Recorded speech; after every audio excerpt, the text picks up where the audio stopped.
Welcome, Kleschka Crew, to Kleschka Picks week number 7. Now, if you take a look at my room, it's a tiny bit different. The giant entertainment center that used to be right here, it's gone. Not completely gone. I just moved it to a different room because I am going to be making a new office. My office was in my bedroom. It was in here. It was like a bedroom and an office. But now I have another room, which will be an office. This will solely be my bedroom. And I am actually really excited for it. If you guys want me to do a whole vlog about that whole thing being put together, let me know in the comments down below. But right now, we're getting into football. Week number 7. Let's get started. Eagles and Giants. The Eagles, they played the Ravens and they took an L, but they actually almost came back. It seemed like they were dead in the water. The Ravens had it very early on and they were running away with it for most of the game. And then the Eagles were like, hold on, wait a minute, we're not going to quit yet. And they literally just needed a 2-point conversion to tie it, and they could not get it. Carson Wentz went down short of the goal line,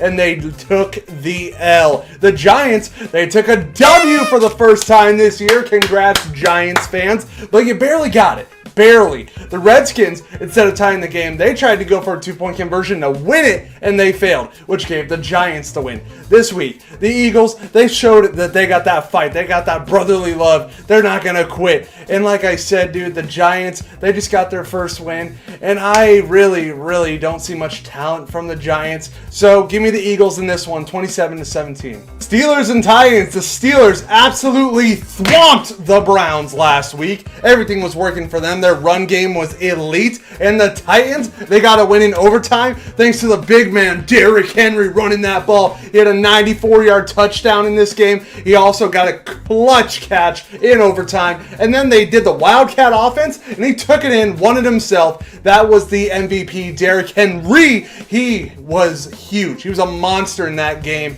and he really is an important piece to their offense. This week, the Steelers, I've said this throughout the Kleschka Picks in the past, they got great offense, they got great defense, and on the other side, Tennessee is finding their stride. Derrick Henry is starting to look like the Derrick Henry from last year, but with Pittsburgh being better all around, I think they are going to get the win this week.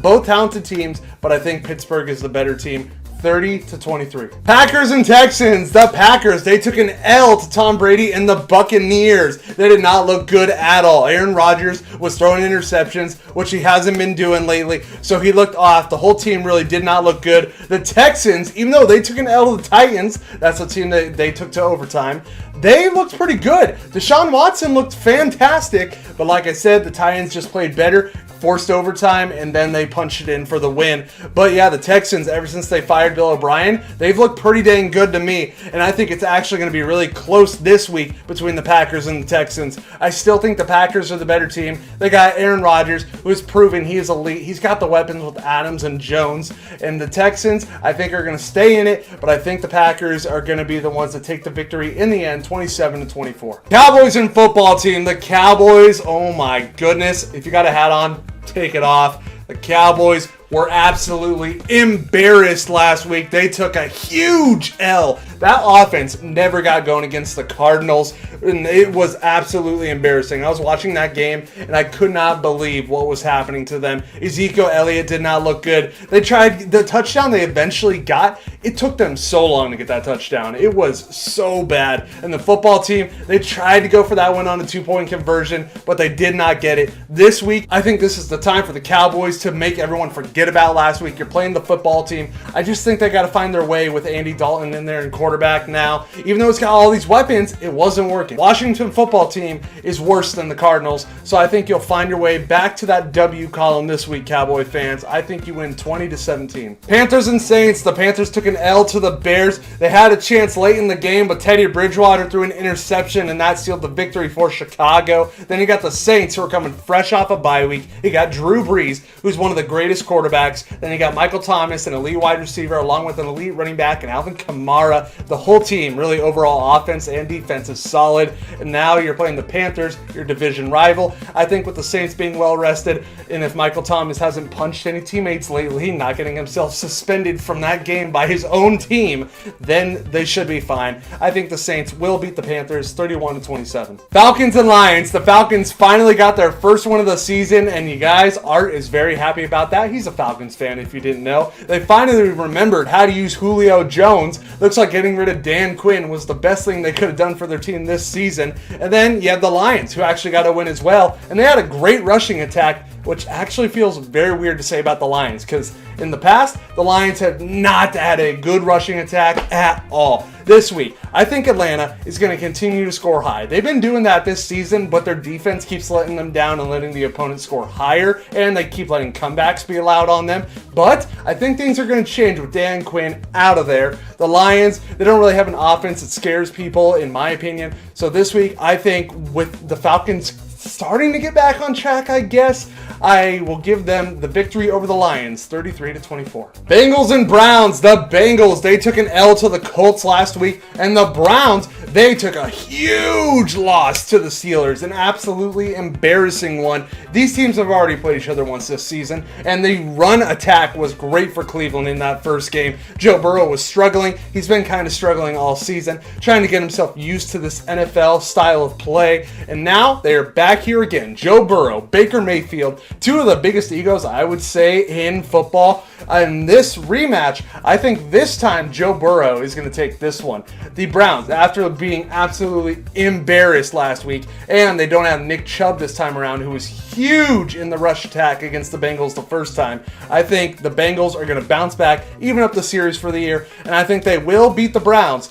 30-20. Bills and Jets. The Bills lost to the Chiefs last week. They really did not look comfortable, but this week I think they are going to bounce back. Almost certainly going to bounce back. Why? Because you are playing the Jets, who also lost last week and still don't have a win on the season. And I'm going to say it every week. I think the Jets are going 0-16. I think a lot of people think that. They also cut Le'Veon Bell, who went to the Chiefs. That blows my mind too. That makes them even scarier if they weren't already. But yeah, Bills fans, I think you're going to have a comfortable walk in the park week this time around. Josh Allen should be returning to form against the Jets team that is pretty easy to score against. I mean, everyone's been doing it, and I think everyone will do it all season. So look for your offense to return to what we saw at the beginning of the season. I think the Bills win 31-13. Chargers and Jaguars. The Jaguars, they took a loss to the Lions last week. They just really could not get anything going for most of the game, and when they did, it was in the fourth quarter when it didn't matter. It kind of felt like garbage time points. Then you got the Chargers, who are coming off a bye week. They're well rested. Keenan Allen needed that. He got injured in that Saints game, so he can rest that back, and he's going to go out there, be the number one receiver for Herbert, who I have said has looked good this season. Ever since he's been starting, he has impressed me, and I think that's going to continue this week against the Jaguars. I think they beat them 30-23. Chiefs and Broncos. The Chiefs got the win over the Bills. Patrick Mahomes and that team just look unstoppable, and they're going to be getting Le'Veon Bell this week. That just, like I said, it's scary enough as it is in Kansas City, and then you add a weapon like Le'Veon Bell. That is going to be so unfair. Looking like they could repeat. The Broncos, they beat the Patriots last week with Cam Newton, and they did it with only their feet. The field goal game was strong for the Broncos, and it was enough. I don't think that'll be the case this week. The Chiefs are way too good to lose by only field goals from their opponents. When Patrick Mahomes is their quarterback, he is going to go out there every game and perform to the top level. He's got the weapons to do it with Kelsey and Hill, and even in the backfield, he's going to have Bell and Hilaire. So, dude, they are pretty much set for this whole season. They are set for years to come. I think they will have an easy one over the Broncos, 34-17. Cardinals and my Seahawks. Let's talk about the Cardinals. They played the Cowboys. They got a nice W. Kyler Murray returned to Texas, where he played his high school ball, and he looked so good in this game. Both teams, not gonna lie, started off kind of rocky, but then Kyler Murray got going through an 80-yard bomb, and then it was just smooth sailing from there, because the Cowboys, they had their switch turned off the entire game. They never turned on their offense at all. The defense kept giving up those points to Kyler and the offense. And then my Seahawks, we were on a bye week, and we have been performing so well all season. We're undefeated. Russ is looking like he's going to be MVP, which makes me so happy. I think that continues this week, even though our defense will give up a ton of points. I know that our defense is at the bottom, all right? But Russ, like I said, at that MVP caliber this year, I think it's going to be pretty hard to beat that offense. So give me the Seahawks 33, Cardinals 27. Patriots and 49ers. 49ers. We talked about the Patriots taking an L to the Broncos and their field goals. And the 49ers, once again, they are going hot, cold, hot, cold, hot, cold. They're back to hot. Jimmy Garoppolo looked like himself again, and Deebo Samuel finally got involved in the action. He was injured to start the season. When he came back, he was kind of rocky, and now he's getting those touchdowns.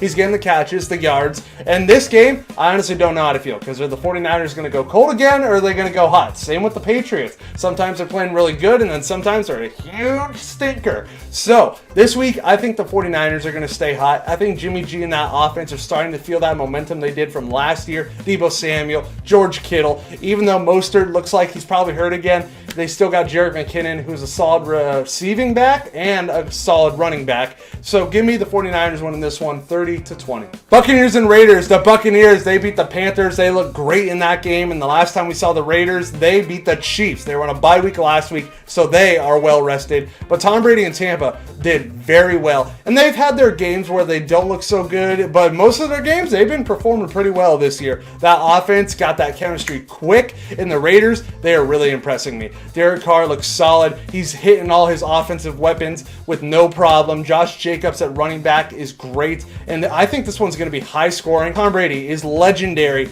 I think age is starting to catch up to him. He doesn't throw that deep ball. He really likes to check down like the 10-yard passes and all that. And I think the Raiders are going to show that they can do what Tom Brady and that offense can't. So I think the Raiders will score very high with passing, with rushing. And Tom Brady will keep the Buccaneers in there as best as he can. But I think Las Vegas wins this one 33-28. The Rams and the Bears. The Rams took an L to the 49ers last week, and the Bears got themselves a win against the Panthers. I think this one's going to be low scoring. I think it's going to be a good defensive battle, but I think the Rams bounce back this week. Nick Foles, he's a solid quarterback, okay? He won the Super Bowl against the Patriots, and he made so many people around the world love him for that. And this week, I think the Rams are going to bounce back. Darrell Henderson's been a solid running back for them. Jared Goff keeps kind of having that hot, cold thing too. So I think they're going to get hot again this week. He has great chemistry with his receivers, Woods and Kupp. They really work well together, and I think that is going to show this week against the Bears. I think the Rams beat them 24-20. All right, Kleschka Crew, thank you so much for watching week 7 of Kleschka Picks. If you made it to the end of this video, then I want you to tell me,